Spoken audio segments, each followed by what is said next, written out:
someday I wish upon a star. Wake up where the clouds are far behind me, where trouble melts like a lemon drops high above the chimney top. That's where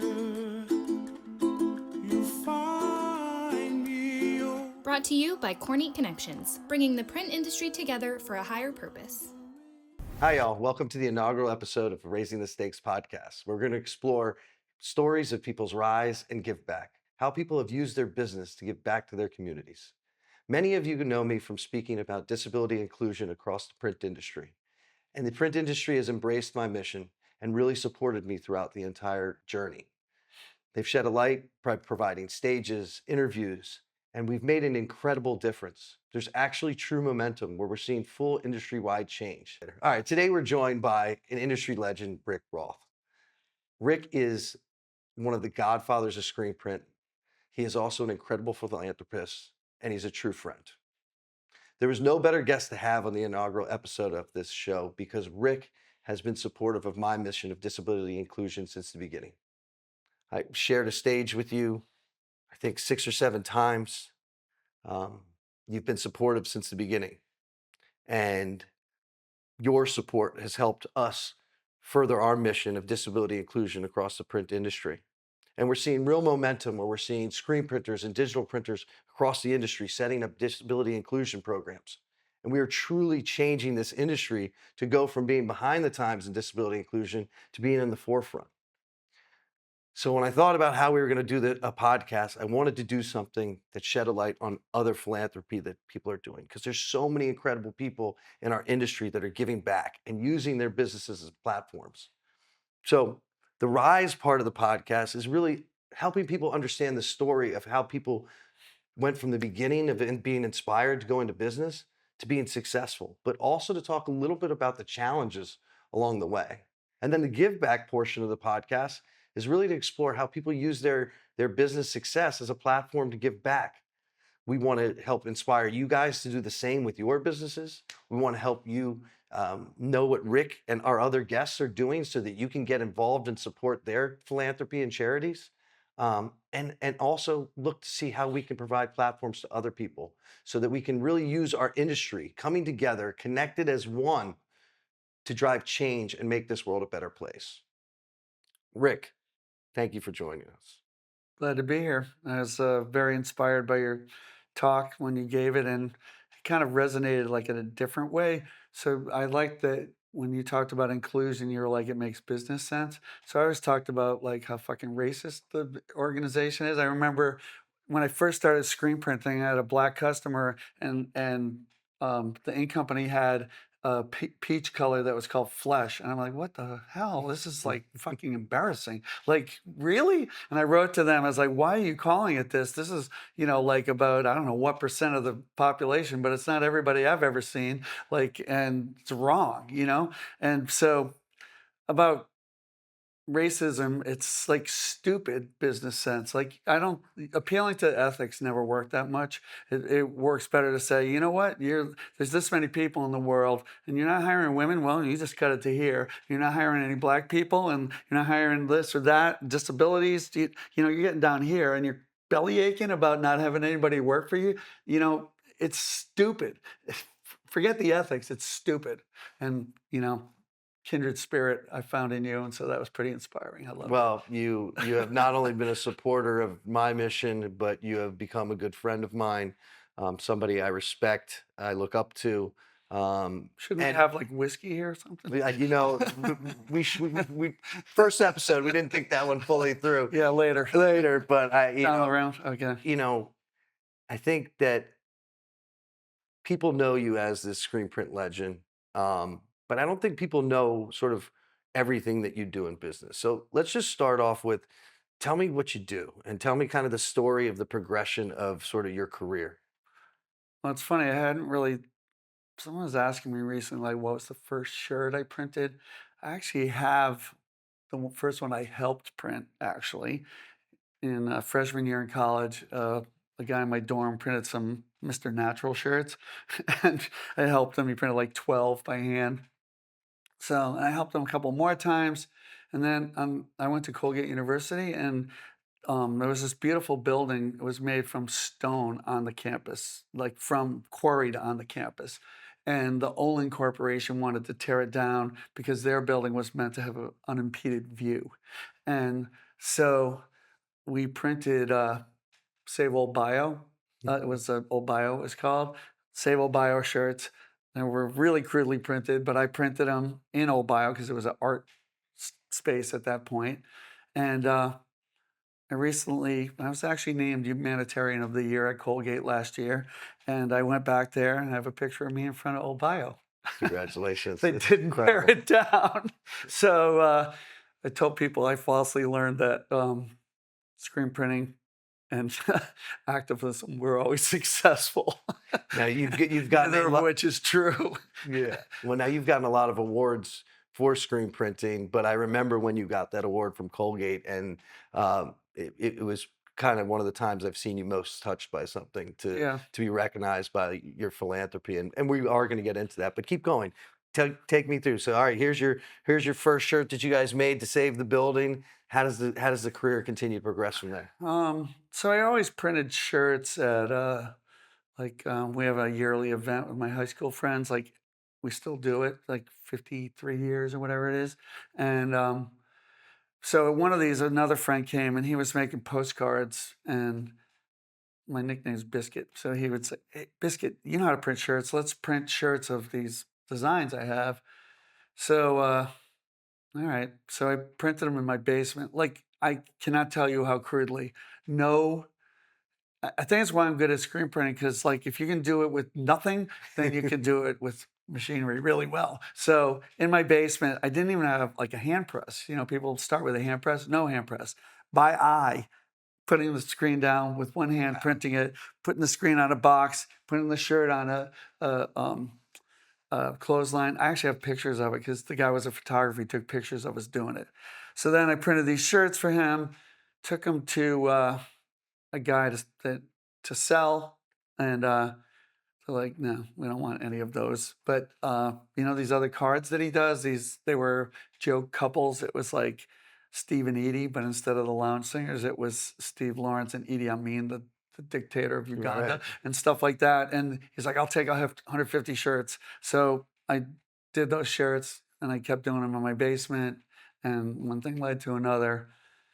Eventually, I was just really into it, and I met a guy. We were subbing work to somebody, and this other friend of mine, Colin, was like a fanatic too, and we just went nuts. And so we got an opportunity to print this photograph, Robert Doisneau, real famous photograph of a guy kissing a woman. It says at City Hall. Um, uh, in Paris, and we actually had to have it approved by Robert Doisneau in France. And so people were printing like one color halftones, and we went in, used these contact frames, crazy stuff, stack camera era, and we it was really expensive to get separations made and get films, but we did it 19 times until we had these 5 color things that were like better than some offset prints, and we're just like fanatical about it. And it's funny, but I had in an interview once, I had met this guy from Ocean Atlantic Textile, and he let me in his place. And at the time, he had one of the biggest places. He had these ovals and metal frames, and he was printing Iron Maiden shirts like 24/7 on black shirts. Now we could print that stuff. And he told me, it's really generous of him to let me in there and stuff because I knew nothing. And he like, you know, you have a vision, you know, like I always wanted to be the biggest, and he was the biggest. So I always wanted to be the best, and we won all these awards and shit. But I a lot of times did not make any money. And so I was on a little thing with Annie McDougall and Jacob Edwards, and I said, yeah, a lot of times I wish I had decided to be the richest, because it was being the best doesn't always pay that well. Don't I Not know? that, you know, not that I regret doing it, but there are better ways to make money probably than screen printing, that's for sure. So at what point did it become a full-time business where you weren't doing Um, anything and this is supporting your life? yeah, so I did it, and then I was still in my basement. Then I had a unemployable musician doing it for me in my basement. And then I had done some volunteering at this youth program, and they also did work. And so I had them print stuff for me, except they couldn't print. So then we used their stuff at night and on weekends. And I even invented an auto press, even though I didn't know what that was. Like I found a press that was for t-shirt for printing paper, and we printed these giant designs because it was so hard to do by hand, and we did it with that. And Let's step back there. You invented this auto press? well, I mean, Like, what did I you made do? a paper press into a auto shirt press, sort of, not rotating, but one giant print. And I don't know how we did it. We were printing white ink on black shirts with one hit. We just added stuff that's probably illegal now, and they don't sell, and just went kind of crazy at doing it. And we did these giant white ink prints that were killing us to print And by how old are hand. you at this point? Let's see. This is after like a very tough time, actually. So I was in my early 30s.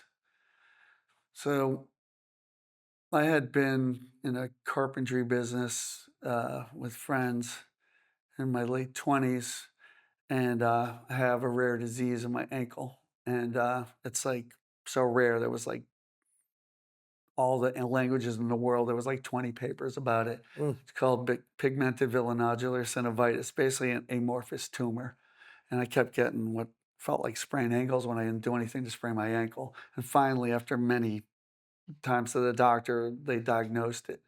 And I had an experimental treatment. They literally a lead needle injected a short-acting radioactive substance and it burned it out. But it burns everything. So I couldn't really walk. I had Jeez. 4 kids, 3 under the age of 3, and I couldn't walk and I couldn't work. 3 under the age of 3 as a Twins, father of twins, 3. twins. So I had Jeez. my stepdaughter, teenage daughter, and then a 3-year-old, and then twins. And then I couldn't walk or work. Ah, Though you kind of find out what you're made of. You find out who your friends are.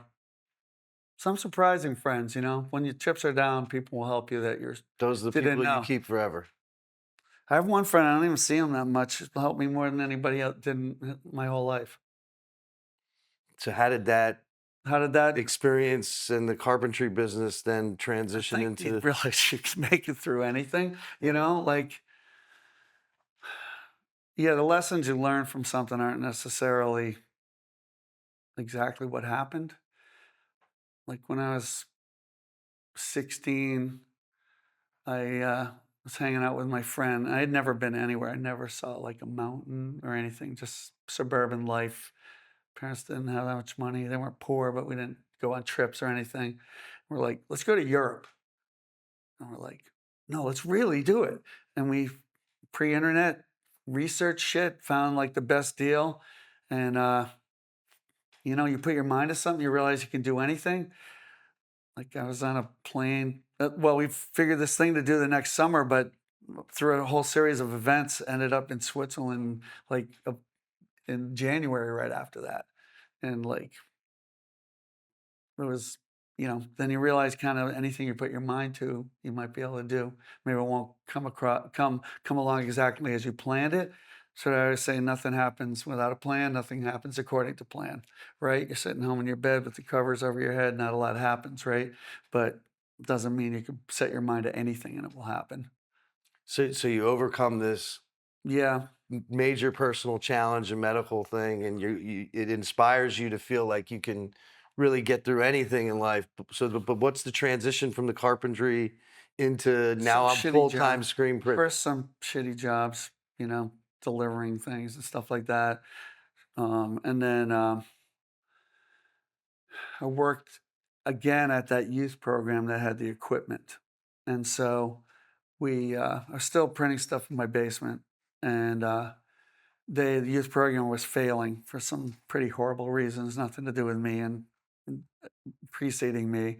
And so I ended up buying the business from them, which was a lot of bad will and bad equipment. and and so I right away, I've always been okay with like hiring somebody else to do it. I had a paper route as a kid, and I hired another kid to do it on weekends, like because I had to go to sports practices, and so I bought it, learned really the hard way. Like first piece of equipment, I didn't know anything, and they're like, the dryer comes in like it's the size of a car delivered in this where the screen printing was in what was a house had a like double door, but that's it. So like had to hack it apart, and my two giant friends carried it in by hand, like because there was no other way to get it in. So learning the hard way, like it's tough. I've tried to hold on to those roots. That's one reason I do this in kitchen thing. It's like people help me. You can only pay it forward. I know it's cliche, but so what? Like that is what you do. You pay it forward. So I've tried to share that, and I think I've always related to like real beginners, and yet I also relate. I've been in the biggest shops ever. We've printed things named the best print in the world at the time. So I can go in both of those circles. I don't like being pretentious. I don't like people that are pretentious. So I try to stay in touch with people that are beginners, you know? Um, so then, I outgrew that place. They had to sell the building. I moved. We printed by hand, but I had a partner and that would print auto printing. But if we didn't go there, they would ruin everything. It's like we had to inspect everything they Right, did. right. Yeah. And, you know, but really wanted to be the best. So until could afford it, and then bought what I thought was the best press, this MHM press. So went from hand printing to MHM, like sort of elite press. And I don't know, kept at it, kept working on the separations I talked about. We're doing simulated process without really anyone teaching us. We just figured it out, trial and error. Spent a lot of money on that, I guess, and time, really into it. I don't know. I think there's a German word about love of work. I had that. I like to work hard. You know, I made up a shirt for our arts festival: work hard, play hard, make art. That's what I'm believing. um, In my office, it says, work hard and be nice to people. all right. Yeah. So, you know, uh, after we did the separation thing, we got into high density special effects. I remember my friend Danny Sween was like, this is the future, whatever. It's like, really? And we did get into that, and with what we knew how to do with halftones and some friends that know how to do the high density thing, we did like a remarkable special effects. And You were doing special effects with printing that nobody was doing at the time. yeah, These were not new. too many people. Yeah, not too many people. And still to this day, people can't do. Yeah, I mean, it's funny, but people look at shit that I show them like, wow, that's amazing. And we did it like 20 years ago, actually. Sometimes they call for it, sometimes they're not. I'm glad to print one color. How do you think? How do you think you were able to like figure that out? Did you have was it an artistic background growing up, scientific? Like, I mean, how do you just go from having this idea to saying, "Hey, I'm going to do it differently. I'm going to do something special." I mean, I think I really appreciate art. Like, both I enjoy it, and I think my whole life, certainly for a long time, when someone's an artist and I like talk to them, they get that I get what they're trying to do, or maybe even add something to it. And but I'm very it's funny. I used to think I was kind of posing if like because of working class thing, but really, like my uncle worked at Bethlehem Steel, except for being in World War II and almost getting killed his whole life. And my uncles were farmers. My mother was a farmer growing up. Um, so t-shirts are not pretentious. you know, Canvas in a room for $5,000 is pretentious, or 50 grand or whatever. T-shirts, everybody can afford it. I kind of like that. If I'm going to make art, it's going to be on t-shirts. So you're building this T-shirt business, right? But the business evolves, right? Like, Yeah. how does it continue to evolve? How does Ink Kitchen come into play? Tell us a little bit about Ink Kitchen. Um, Yeah. keep going through the journey. So, we're in Cambridge, Massachusetts, and got priced out. I had a landlord. He's a good guy, but like, good guy can only go so far. So good guy, I think, rented to us for $6,000, and then he got 26 grand a month when we moved out, in Cambridge, Massachusetts. So, but he advised me and stuff. I've had people that advise me. You got to listen. I always wonder, like, well, who doesn't ask questions? You know what I mean? Like, damn, there's all these resources, and a lot of times I'm like, why don't I get the smartest fucking person about ink or screens? And everybody's like, "Well, here's your chance, man. You don't have to go to Harvard for this. Just raise your hand." Right. Like, and so anyway, my landlord, told me about buying a building and stuff, and I looked around. There really wasn't anything local in Rhode Island. It was like an hour away, but 19 out of my 24 employees moved to Rhode Island. Like, we treat people good. They don't want to leave. We're a union shop, not because I ever fought with anybody. The opposite. I encourage them. That gives them guarantees that make people secure to stay long enough to print good stuff. The guy that's there for 6 months isn't figuring out high density. I'll tell you that. Right. So, it was kind of a motley crew.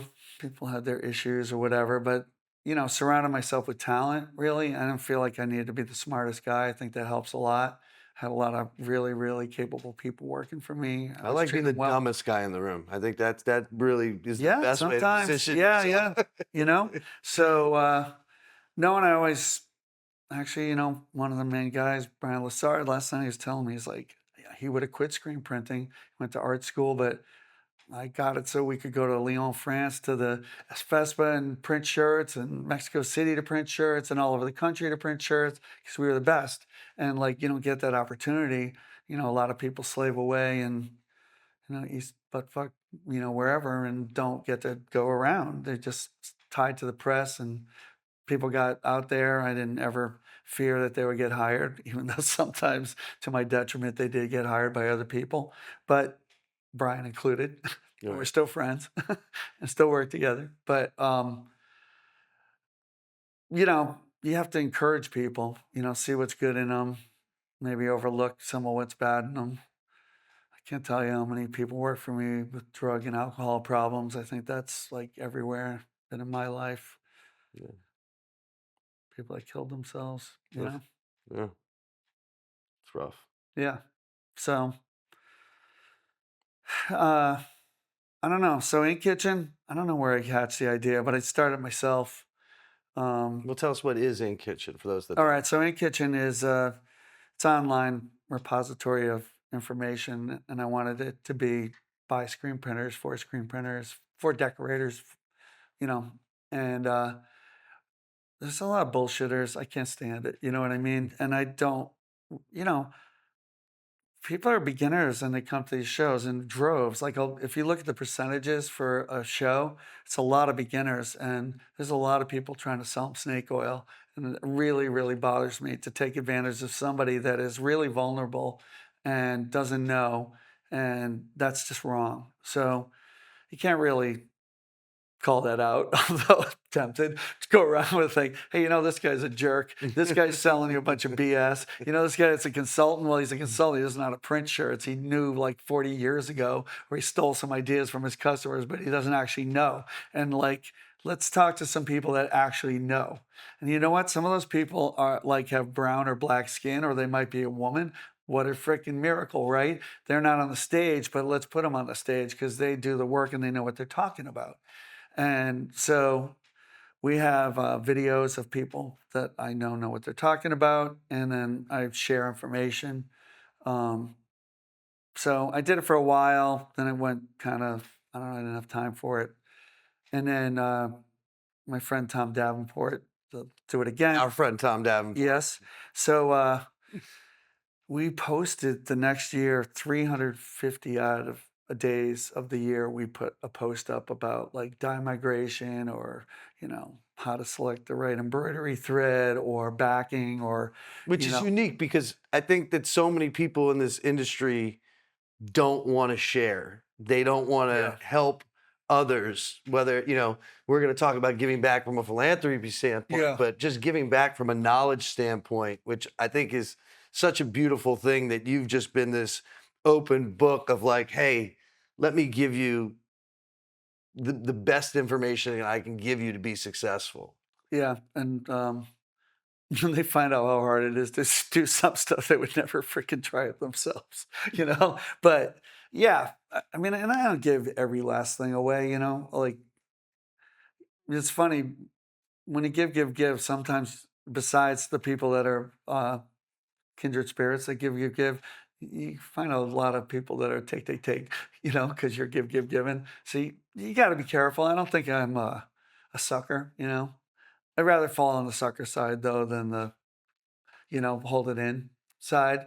You know, that doesn't do anybody any good. You don't go forward, hold on to you're the paranoid inventor that everybody thinks is a fucking idiot. You know, like you won't get anywhere. You have to put yourself out there.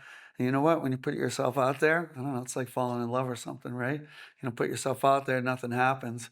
Put yourself out there, you can get freaking hammered. Yeah.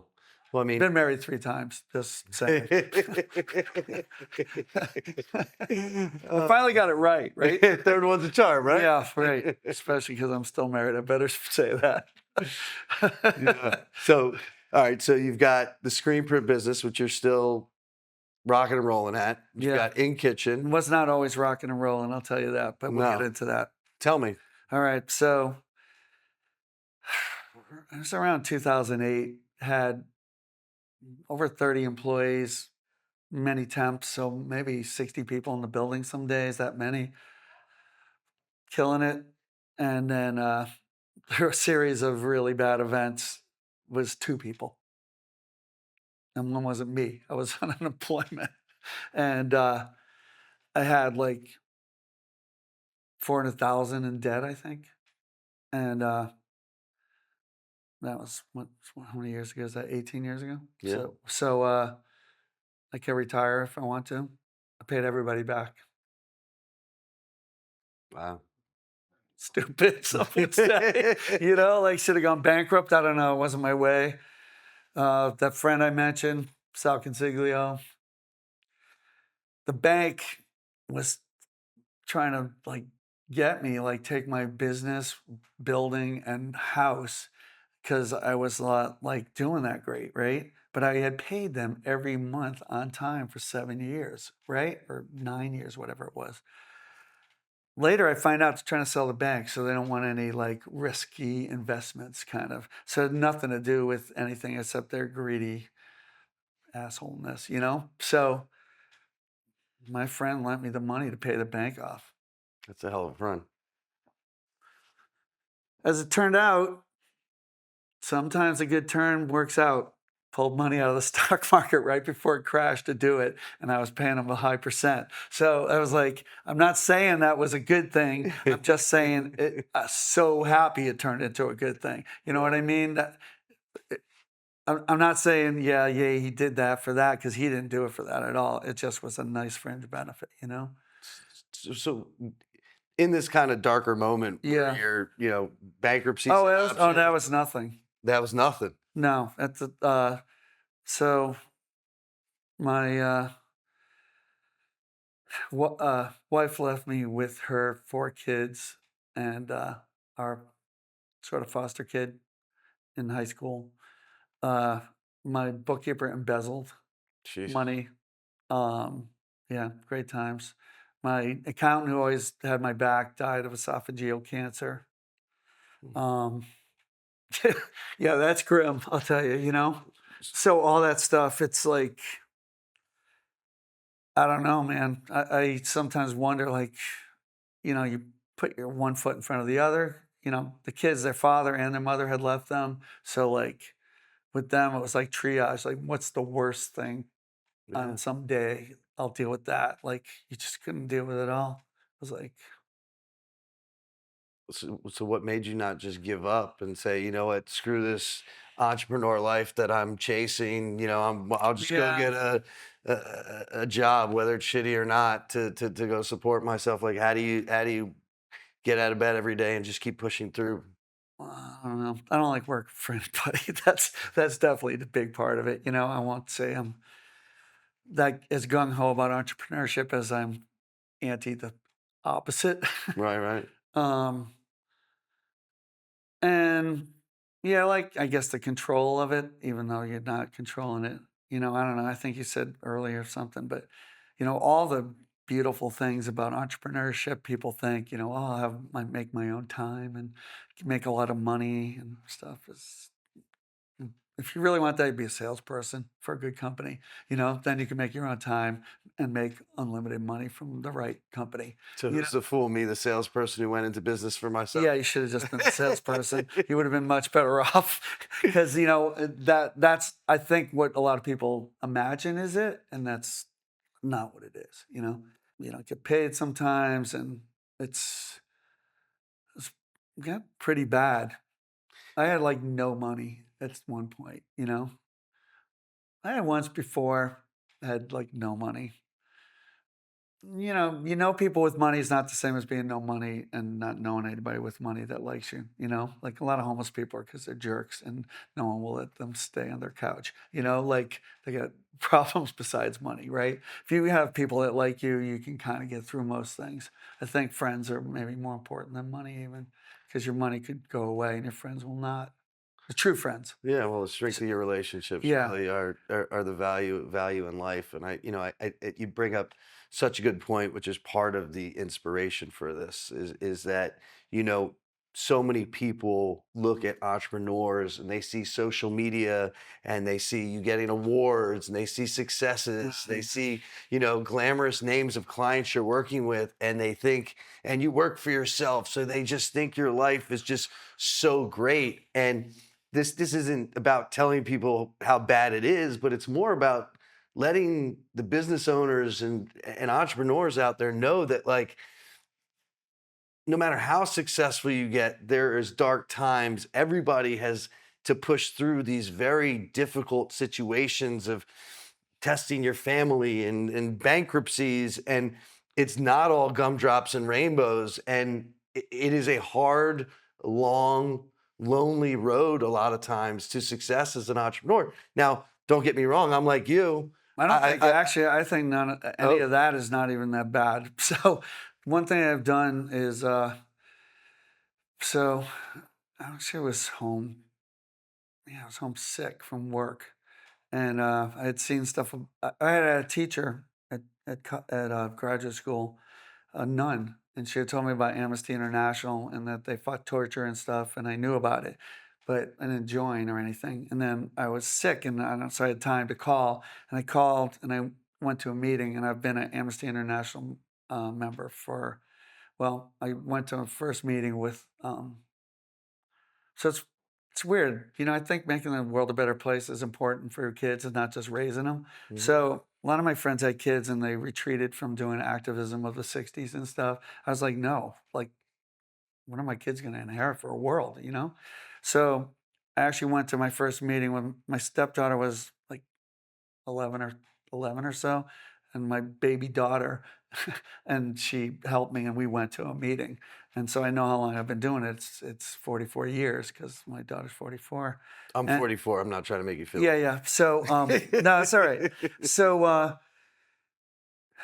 I've done amnesty work for a long time, and I don't know if people know what it is, but a human rights organization, if and at least in good moments, focuses on individuals, which keeps it really grounded.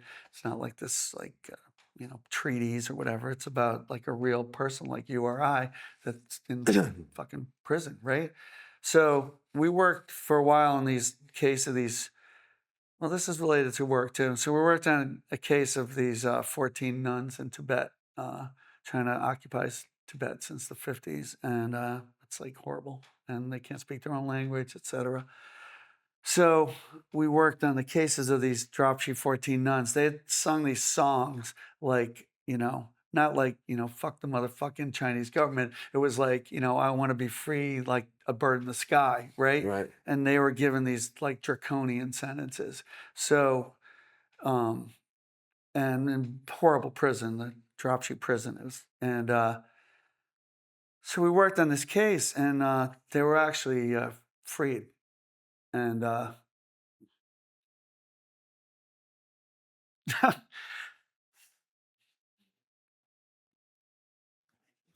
I said, I You would. told me you weren't going to cry. I I don't know. believe you now.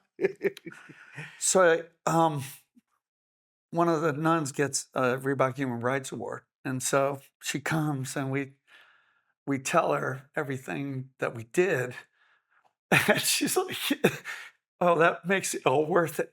And she was in jail from age 14 to 30 every year but 1 year. And she was like a time where people described like the floor of the prison was red from them being beaten. There was blood on the floor. So like, go bankrupt? It's fucking easy compared to her, right? When you say it like that, sure shit is. So I still do that. And you're like, I'm tired. I don't want to fucking. In fact, I'm doing a meeting at the end of this month. And yesterday I was like, I don't feel like doing this. It's like beat up and your friends killed, you know. I met a guy. So I combine the things, you know. So this guy in business, he was selling me ink and he fucked up. He tried to hire my manager. And I'm like, fuck you, I'll never buy any ink. And we were buying like hundreds of thousands of dollars. And I'm like, you know, you blew it. I'll go from California. I don't care. Well, I think he made a dumb mistake. People said he's a good guy, actually. And so we were at a dinner at a trade show, and he kind of apologized. And like, I don't know, what can I do? So this is before the nuns got released. We had 14 shows in 14 months, music shows. And the first and last show had 14 bands. There was a lot of work. And I did one show and I had a friend that was a booking agent. It was like easy. And then the club freaking closed and he stopped doing it. And I had to do it at this other club. And it was like so much work. And I don't want to do a benefit. It's no benefit. So I made the guy, Craig from Etchamatic, I made him pay the expenses of every show.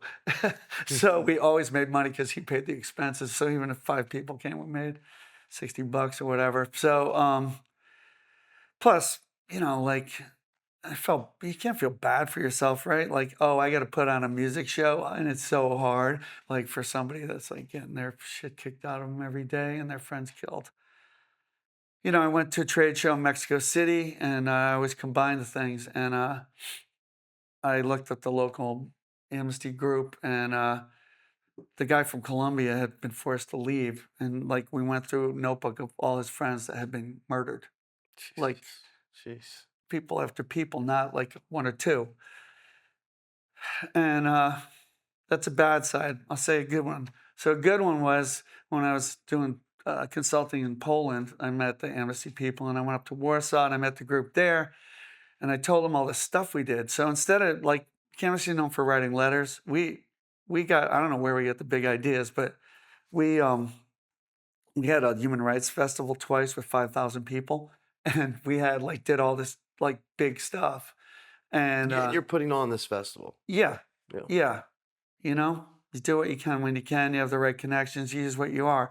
You know, if you don't know anybody in music, that's probably a bad idea to try to do that, which I see people do. But I had the connections to do it, whatever, so I did it. You know, we'd have rallies. People come over to my place. They can make a mess making a banner because it's a concrete floor that has ink on it, right? You do what you can when you can. So I go to this Amnesty chapter. Like, this is what I do. When I go around the world, I like, and there are always people like us, like regular people, not special, you know? So I go and I show these not special, except they are in other ways that you want to think of, people like, you know, hey, look what we did. We did all this stuff. And not to brag, but like, you don't have to just write letters. You can do all this other stuff. Putting on events. Yeah, 14 concerts, you know, Human Rights Festival with 5,000 people. We did this stuff for our case where, you know, like we could do 45 minutes on that. Just this guy came from Guatemala, and he was like, they tried to kill him because he was in a union. They shot his son in the back. And like, we weren't a fundraising group. We raised $30,000. That's like $100,000 now. And got him a house and like a job, and like, you know, dealt with a kid with a wheelchair when they didn't speak English, and did all this crazy stuff, spoke in front of the state legislature, like just went crazy, like everything we could think of, you know? And So there's a guy in that group, Vitek Hebanowski, and he was like, really? You can kind of do whatever you want? And oh my God, did that guy run with it. So he started this International Human Rights Day letter writing marathon that was like 24 hours. People were doing it in places where you could get arrested for doing it. This is early days, like they would take an hour and send one little photo of what they were doing on the internet. And then he started all these things. Like he at one point sent me all these materials of all the stuff he had accomplished. And I thought he must have a new nonprofit with like 200 people. There was 3 of them. And like he would partner with people and get all this great stuff done. And then he started a festival in the country of Georgia. And I helped with the first year and since then. And Armenians and our Azerbaijanis are at war. And but they can both go into Georgia. So it's pretty brilliant. It's like a festival for education and music, but it's really like to get those kids together. Unity. But if you say that, like Azerbaijanis will put you in jail because like peace is a traitor. But we do that, and they can both go there, and then they meet them and find out, oh wow, I thought you had horns. You took your hat off. I don't see any horns. Like, and he started all this stuff, and actually the letter writing thing turned into the biggest thing of Amnesty now, called the Right for Rights, and he started that. And that's the biggest thing in Amnesty in the world. Now he started it because after of you. Well, after meeting me, and then they had no money, and we sent them $300. I'll tell you a different story. So we do this thing, Get on the Bus. And it was the biggest event in Amnesty. And we started it, high school students going to New York and having demonstrations. And a kid that was on that from high school, where there was all the Tesla demonstrations against the asshole, right? And there was a person they were like singling out, like that supposedly started it, and she helped organize some people, but she didn't make it happen, right? She went to get on the bus. I didn't even know it. Like I'm reading in the Guardian, and that's Valerie Costa. Like, you know what I mean? Like you inspire somebody, you don't know where those ripples are going. And I don't even know people. We had an Amnesty table once, and my friends were there. Nobody came by. Turned out the one of 10 people was the daughter of the dictator of Nigeria, and she has been a human rights activist since. That's freaking crazy. Like, so you do what you can, and you don't know what the effect will be, and you can't make that happen. But like I said, if you don't do anything, nothing happens either, right? How does that feel?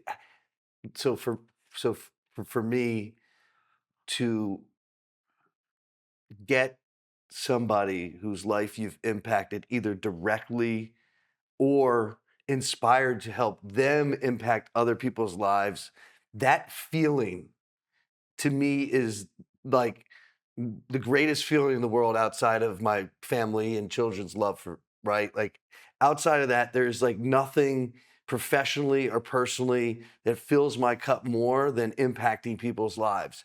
You have been giving to Amnesty for as long as I've been in existence. Oh. And the ripple effects of what you've been doing have touched so many lives, inspired so many programs. How does that make you feel?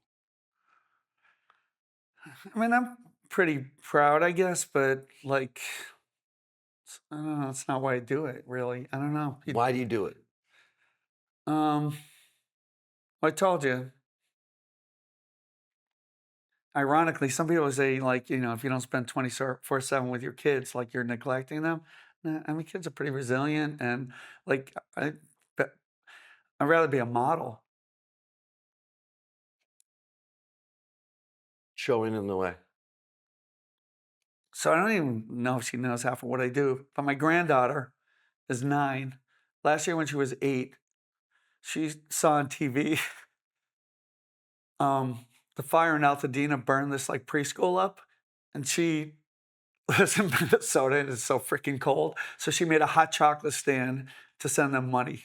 So this year she did for a homeless program. It's also pretty damn funny. So she got on TV, which is pretty good.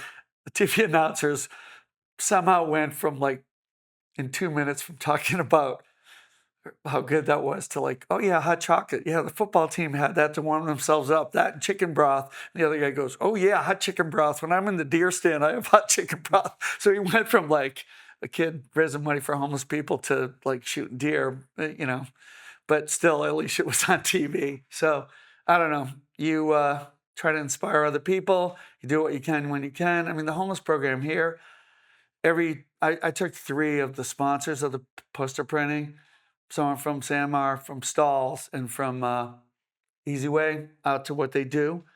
And it's, Well, tell about the poster printing program. oh yeah, so we've been printing posters and donating the money to like, we come here like, yeah, great. We bought whiskey at the bar and we bought a steak dinner and or a veggie burger or whatever you're buying, and that's great. And rented a hotel, but we could do better than that. So it's like, and everybody's like pissing and moaning, homeless people, whatever. Let's fucking do something, man. You have money, you have resources.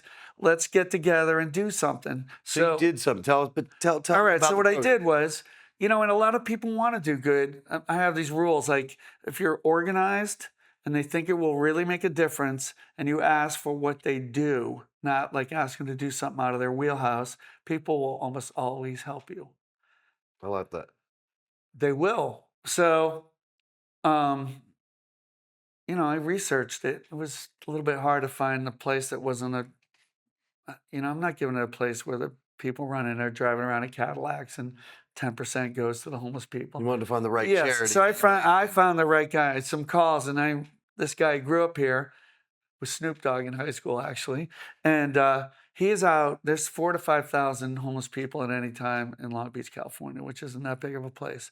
And he is out there with people. There's like a tent city out there that's grim, and so we print posters, and I started just selling the posters, but then we put the name on. But you know what? I got such success, it's going to ruin the poster. The poster's going to be this thin and all the sponsors. So we put a big sign. The show was really helpful, impression show. We put a big sign up. These people are sponsoring it.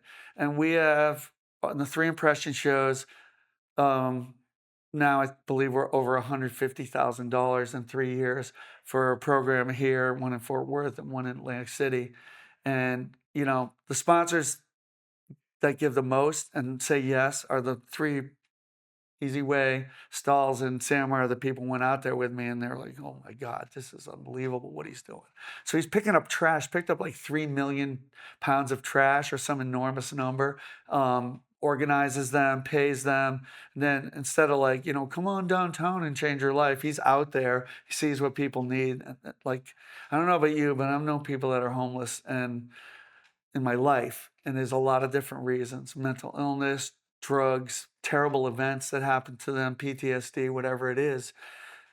One even that just couldn't live inside, he just couldn't be inside, and so he engages them, and then whatever it is they need, he tries to get for them. And the guy's doing amazing work. No office, no big office, no fancy office, no fancy car, like just doing this. And that's who we're giving the money to, So, we're turning, and in some cases, we're turning like emulsion into helping homeless people. Because some people, maybe a company doesn't make that much, doesn't have a big marketing budget. I get like $500 worth of ink from my company, and then I like give 500 to the cause. So that's even easier for them. But, the response is pretty good, and it's competitors are doing it. That's the other thing I've done, especially at Printing United, but other places. Like they'd have these freaking lame parties in a room like this, whoopie-doo, a piece of cheese and a stupid beer. And it's like, we could do better than this. You're spending all this money for this crap. So we have a really fun party. We had Irma Thomas in New Orleans. We had all these bands and like competitors were together in Atlanta. I'm there with like the guy from Rock, MHM, and M&R, and they are all having a good time and they all supported it. Turning Also- parties into a charity event. Yes, to and give also, back. what if Great. besides, And the Atlanta party was amazing. besides charity for the world, it's like we have a business that I love and they love, and no one's going to be in it if it sucks, if it's not fun, if it's not educational. Yep. How are people going to do it? So like, compete later. Let's get some people in here, show them that we can do some good things positively. We can have fun, can give them information that's, not towards one company or another, and then you can, sort it out who's going to sell them a machine. Yeah. So you're you're giving back to, you're highly involved in Amnesty. You're setting up all these events, festivals, poster programs, parties. You are doing in kitchen. You are running a successful screen print business.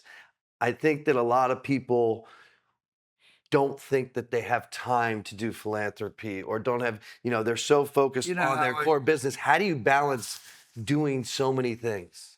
I get a sticker on my van. I've had it for at least since the early 90s. It says kill your television.